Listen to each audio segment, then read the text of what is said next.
She takes it as read that an intervention in Cuba, regime change in Cuba, is basically justified, partly because she wants to pose it as a threat to Americans. So along with arguments around the evident lack of democracy, I mean, this is a country which is a genuine autocratic state with over 1,000 political prisoners. I mean, that's all true. It's a very poor, pretty brutal state. But she wants to not just describe it as that. She wants to say, this is a country where if an American goes on holiday to Cuba, despite the fact they're not really allowed to go on holiday to Cuba by the Trump administration, they could have their possessions spied on, was one of her arguments. Then she talked about Havana syndrome, which are these allegations which aren't really validated, that the Cubans had a secret weapon that affected Americans who visited.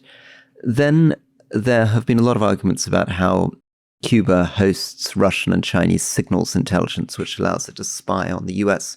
Now, these are very odd arguments for intervention, really, because, of course, the US has signals intelligence stations all over the world, including in Britain, spying on China and Russia. And the idea that because somewhere is an autocratic, non-democratic state that spies on people who visit, that would apply to probably 50, 60 countries in the world. Probably apply to Vietnam. And when asked what an intervention would do, and this is why I was getting worried, she said, well, things can't get worse, basically, for Cuba. And this is a little bit reminiscent of what people were saying with Iran and what people were saying with Iraq. You know, it can't really go wrong because things can't be any worse than they are. But of course, they can be worse. You could end up with 500,000 Cubans on boats trying to get to Florida. The only kind of risk she seemed to acknowledge was risk to American service personnel, not really risk to Cubans. So the only reason I'm talking about this is it reminds me a little bit of the structure of the Iran intervention, which is massive inflation of the risk posed by a country, assumption that there are no real downstream consequences for the US, certainly no thinking about the consequences for the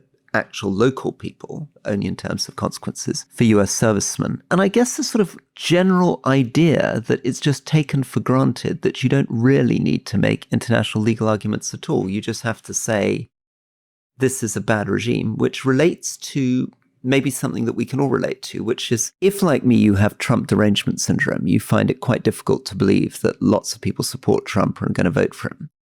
And if, like most of the Republican administration, you have Iran derangement syndrome and Cuba derangement syndrome, you find it very difficult to believe that anybody could possibly support those regimes or that those regimes wouldn't collapse like a pack of cards as soon as you touch them.